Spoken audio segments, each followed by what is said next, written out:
Got a special treat for you guys. We got the Knipex, the Crocs. Not a lot of people know about these. And we've got the Milwaukee. These are the 6-in-1, not the 7-in-1. These are the actual strippers, not the multi-tool. We got the Klein tools. And because we're not looking at multi-tools, we're looking at the strippers here. These are going to be out, but if you ask me, these are the most versatile. They make up joints. You can beat with them. They don't have any irritating nuts that are on the outside of this. Everything is smooth. But we're going to put these over here for now. All right, so we're going to get all these open.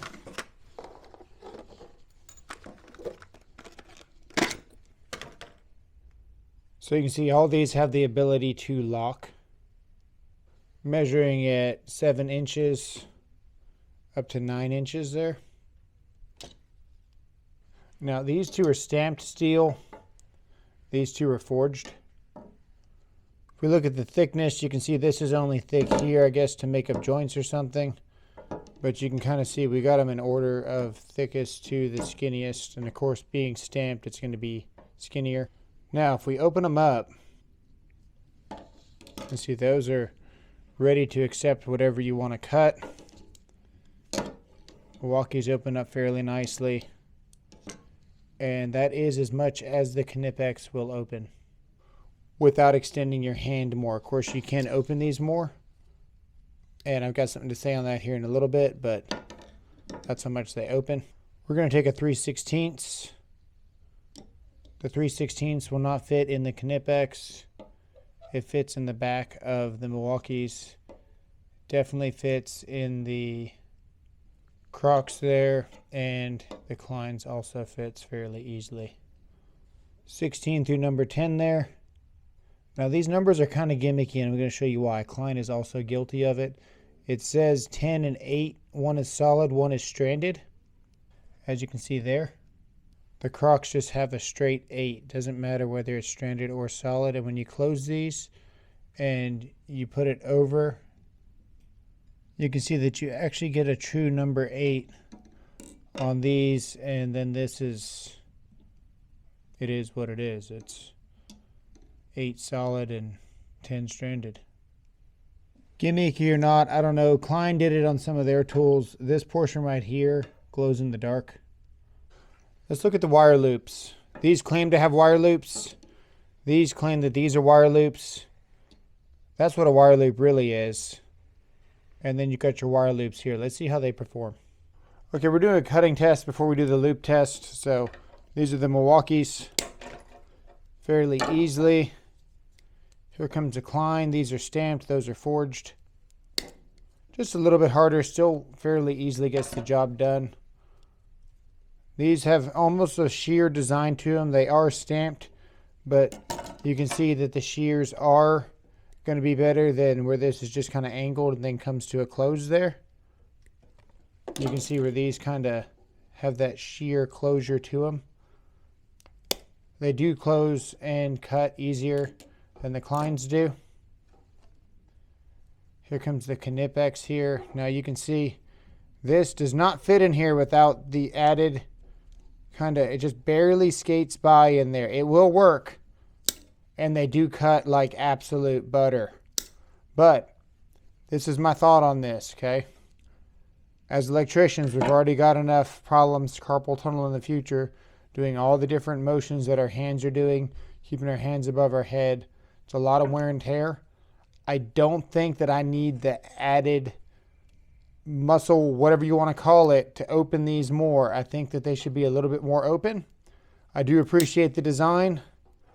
Constantly having to hold this finger here and extend this out to get a good grab on whatever you're doing is just a little bit much, but they do cut like absolute butter, and you can get them open fairly easy. So these definitely do have the best cutting ability.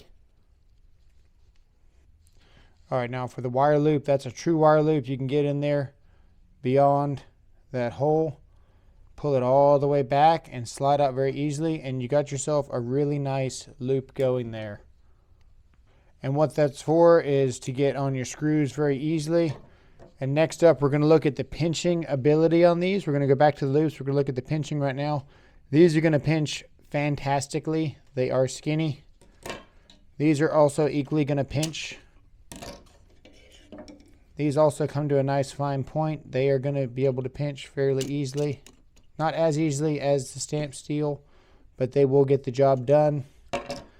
These are just a little bit wider. Let's see how they pinch.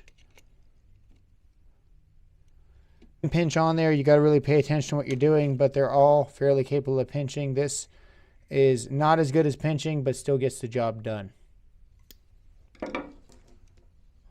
Okay, back to the loop. So this one we saw did a beautiful loop. This one right here, they call these loops. These are not loops. They're not fooling me. You can pinch it up here and you can make your loop about the same. They get a little bit stuck. You can see I've let go of the handle and they are still holding on. Actually, they're kind of stuck.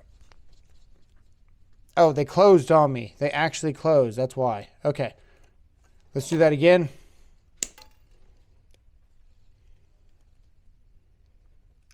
Okay, perfect. And do they really loop though? Kind of. You can see where it's not as defined, but it will still make a loop. Let's see what it looks like on our switch. Not as good because you can see this is going to be my weapon of choice for these. I'm very used to using Kleins. You're going to barely squeeze on there.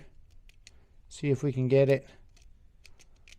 We have to go way back here with the plug, and you can kind of get on there to get a nice loop going. Okay, so just to reiterate here, that's going to be our loop there. These ones make the loop. It's hard to compete with a stamped steel. It really is. You can see how much tighter that loop is. Let's see what the Knipex has got. They really don't have loops. They got these holes for sharing the screws. You can loop it there. You got a wider loop there, so you got to close just a little bit more. But I still think it gets the job done. But if we're going to compare everything, we're going to compare it.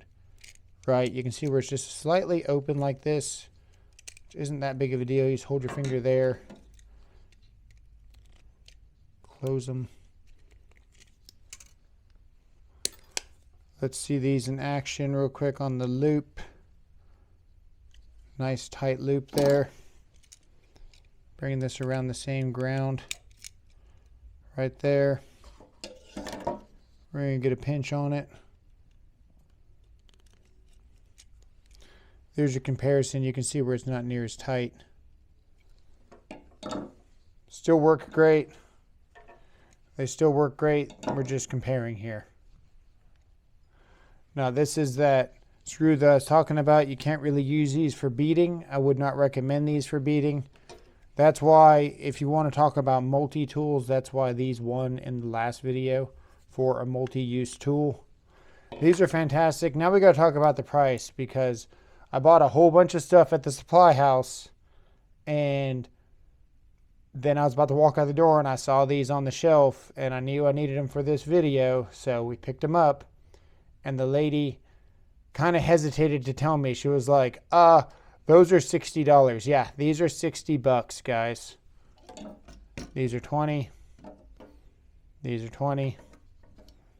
And these are 20. So you guys decide which one of these you want to rock. I know my choice. The choice is clear for me. There's definitely a couple here that I was more comfortable with than the other ones. One definitely sticks out more than the others.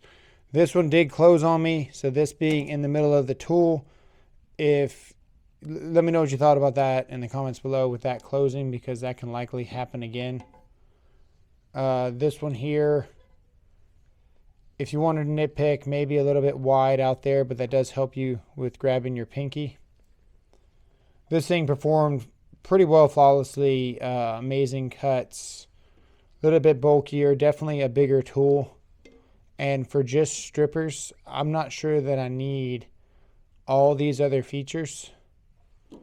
And then you got the one that you can just pick up in the box store as well as in Milwaukee. Let me know which one you guys liked more in the comments below. And we will see you guys on the next one.